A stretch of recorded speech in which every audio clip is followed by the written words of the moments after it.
Hey, welcome to week 7. All right, we're in YA country, and actually, I am in YA country. I'm in Chicago. I just finished my first real live ALA conference.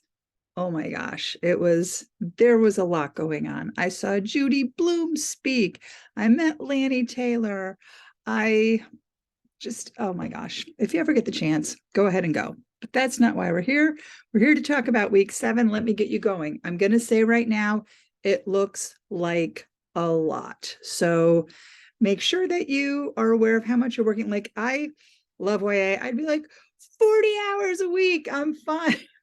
I may be exaggerating a little bit, but if you are somebody who loves YA, you're welcome. If you are somebody who needs to tick off the boxes for this part of the course, I appreciate you sticking it out. Make sure that you do the things that you have to do, and I'll show you what those are. The rest is here if you want it. I don't ever want anybody to feel like there's not enough to look at, but I also don't want I don't want anybody to feel like they have to look at everything, because that's not the point here. The point is to do some exploration on your own, see where your interests lie, and then, let the rest of us know what you think. So this is what the week looks like for week 7, which I have entitled Hunting the Elusive YA Book. This is a section that is, for the most part, it's about finding quality books. This is about using the different awards and recommendations from people who know what they're talking about. School Library Journal is a great resource for this. Their reviews are spectacular. If they've starred something, I just buy it. I don't even bother to look. I just buy it. Anyway, but so I'm going to show you the articles. Then I'm going to show you, a couple of resources of actual awards that you can take a look at. And then I'm going to show you the specific assignments. So this is this week's content. It looks like this right up here. These bullet points tell you everything that you need to do for this week. Then these are the citations for the optional reading and the optional resources. Here's the same thing that I'm going to tell you, except for it's much more linear and much more written out. So if you are good at reading and good at paying attention to the details of what you're looking at, feel free to watch no further. You can go ahead and just look through everything, but make sure that you read all of the information at the top of each, at the blog post, the assignment, and the two discussions. Okay.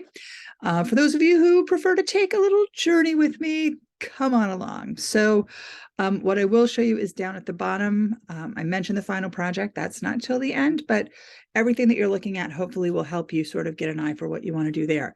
These are your books that you're reading. It's I have every group in here. I have 2 sections of this class. There's 74 and 75. So you can partner.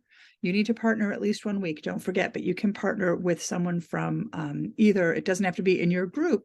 It's actually kind of more interesting if you don't get to know somebody in a different group. These are the different books, and I believe that both groups have both books. A couple of weeks, only enough people from one group signed up for a specific book, so I didn't have the other group do it. All right, so these are all award winners for whatever reason. Dragon Hoops is Julian Yang's graphic novel about basketball and finding himself as a writer. Everything Said is Untrue is a story of an immigrant kid from Persia who comes to America, and it's alternately hysterical and heart-wrenching. The Poet X, novel in verse about a girl finding her voice.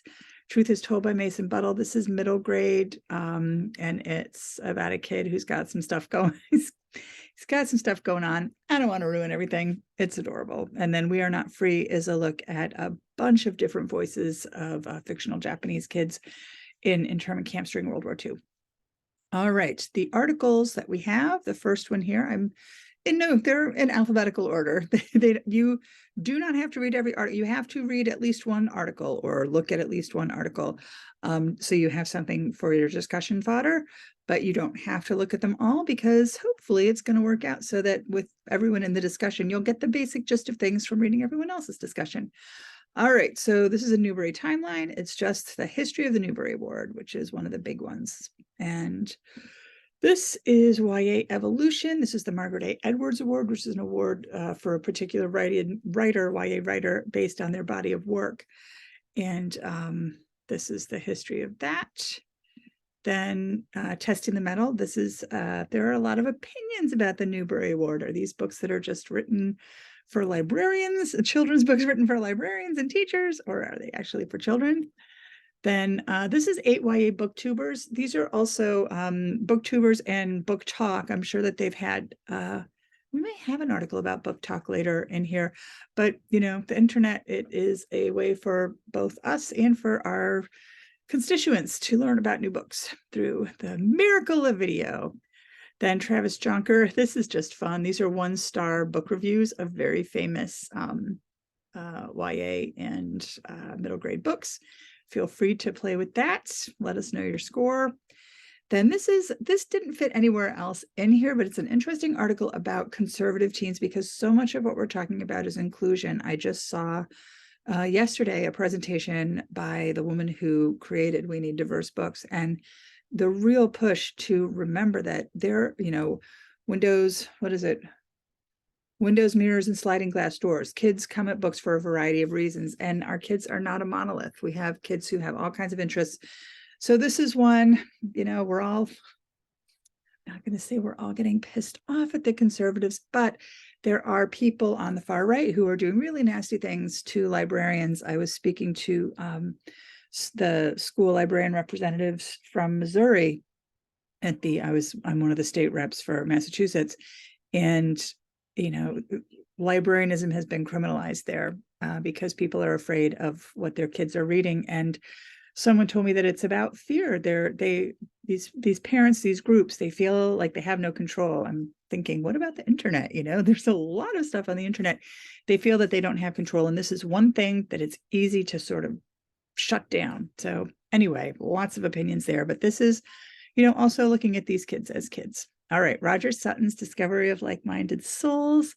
This is just it's a cool book about, it's a chapter actually from a book, and he's looking at young adult literature here. And one thing that I loved is he talks about, I'm just going to read the first couple sentences. For a long time, young adult literature was narrowly conceived, first as junior novels about romance, careers, or sports, and then in the late 60s concerned with social issues. And Professor Catherine Bumholtz, who I took a young adult course with recently, made the point that in 1963 with The Outsiders, previous to that, most young adult books were written as not aspirational, but they were books by adults showing teens what their perfect life could be like if they made all the right decisions. And with The Outsiders, that was a teenager writing it, showing teens that I understand that my life is a mess too, and that we are all dealing with things. And so there was a big shift between YA looking from an adult perspective of what we wanted teens to be to the perspective of teens actually getting to tell their own stories. All right, then we've got Prize Portal. This is just a general look at the different prizes and what they can do for writers. Okay, and now we get into the different prizes themselves. So the Boston Globe Horn Book Awards, those are local to us. And then Cynthia Leitich-Smith is a writer, but she also does a bunch of other cool stuff. And she has lists of all of the different book awards by state, although she has not yet put up the brand new Mass Teen Choice Book Award. I'm one of the creators of this book award. It's only 2 years old. We did really well last year, and we have 21 nominees, and then students throughout the state vote on them, and I'm really proud of what we've accomplished with this. Then we've got the YALSA Book Awards and Books lists. These are a bunch of different YA book awards essentially for teens. So those are all the resources that you have that you can look through and comment on. Then we've got 2 discussions. The first one is your book discussion. This is based on the book that you are reading with your small cadre of other readers. These are, you are welcome but not required to read and comment on other books. Right. If you've read something, even if you haven't, if you have questions, feel free to jump in. You're only required to write about your book that you chose or were assigned. So make sure, if you can, hopefully you're going to be a week ahead reading. You've got a few extra days because of the 4th of July. What's more American than reading YA? Hopefully you'll have read at least most of the book by the time that the week starts, because it's so frustrating when nobody posts until the very end. time-wise, our classes go Wednesday to Wednesday. We've shifted. I'm not sure what Christy's due date was, but we've shifted to Wednesday because of the 4th of July holiday. And so Wednesday to Wednesday are the due dates. So this is due Wednesday at 9 p.m., July 12th. However, you have until the following Saturday, I believe at noon, to post. So I will accept late posts, which I haven't in the past, but sometimes, life gets in the way of doing stuff. So you have a few extra days to post, but you need to post put up 3 posts on at least 2 different days. Okay, you can't just come in once and boom, boom, boom.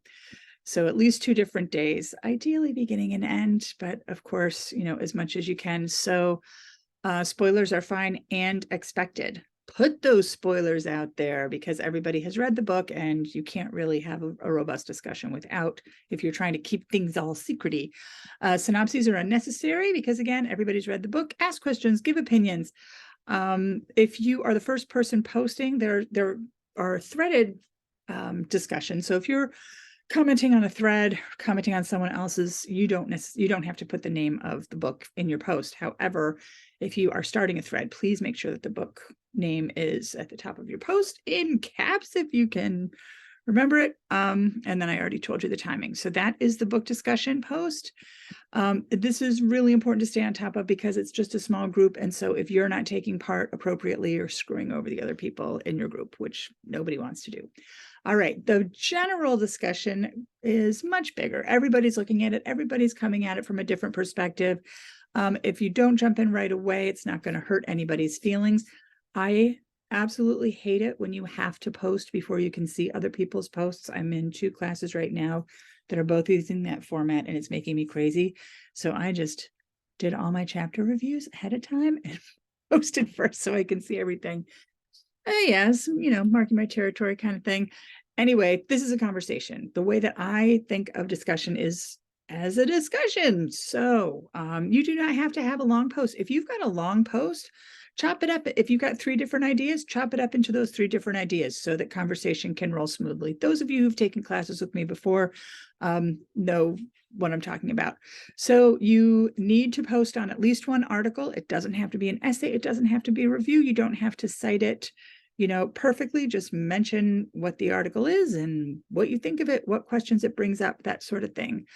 Don't discuss your book club books here because this one is, we're not everyone has read all the books. So this one, you don't want to give spoiler. I mean, if you want to say, I read this and it made me think of my book in this respect, just do be aware because everyone has to read all of this. Whereas in the other discussion, you only have to read the sections on your book. All right. I believe that that's everything about that discussion. Each one of these is worth 7 points. That means 7 tiny little 1-sentence ones, if that's all you've got in you this week. But you should, have at least 1 or 2 that are fairly robust. And then your response, I went into this in detail. Go watch the introduction for part 2 if you have questions, but you've got these 6 different modes, I guess I would call them. You've got a written out essay, 3 to 5 pages. You've got something audiovisual, something video. Then your curriculum connection, you're gonna do a lesson plan, put in some standards. Visual representation. Ooh, no words. I'm so wordy. This one's hard for me, but Starry AI will help. And tell me what if you do decide to make some illustrations using our future robot overlords, please let me know what you gave as your prompt. Then a group project, you can use any format that you want, that you feel you and your partner or partners are comfortable with. I don't care, but just do it together. And then finally, your bye week. That means you just have to read the book, take part in discussion, but you do not have to do an additional project that week. And finally, your blog. And this is it's the tiniest thing. It's only a 3-point thing. So you don't need to spend a ton of time making it look pretty. All I need is the title, author, what's it about briefly, where did you find it, and why do you think that kids will like it? Okay, you don't have to go into too much depth, but this is a way that you can just to make sure that you're actually out there looking for books on your own. So you don't use any of the book club books for this. These are books that you're going to look at based on whatever the topic of the week is. So this week, you don't have to do any because it's award winners and it's easy to find those, as evidenced by all the stuff I just gave you. So you really just need to get it set up. What I need for you is just to send me a link so that I can get your blog address so that I can put that in a form so that everybody has access to everyone else's. You can also make TikToks or Instagram posts, whatever you want to do. Just make sure that it's something that you can, where when you're uploading the URL, that you can go specifically to that week's books. Okay, that's important to me. I do not want to have to go searching for your stuff. All right, and there's more in-depth discussion there. All right, that's it for the week. I'm gonna stop sharing my screen. Ooh, I just got huge. And I'm gonna end this. If you have any questions, of course you can go into the help discussion if you want, or you can email me privately if it's nobody's business but ours. However you want to get a hold of me. I am on the road, so it might be usually, I'm a morning and night checker. I'm not sure what all of my internet ability.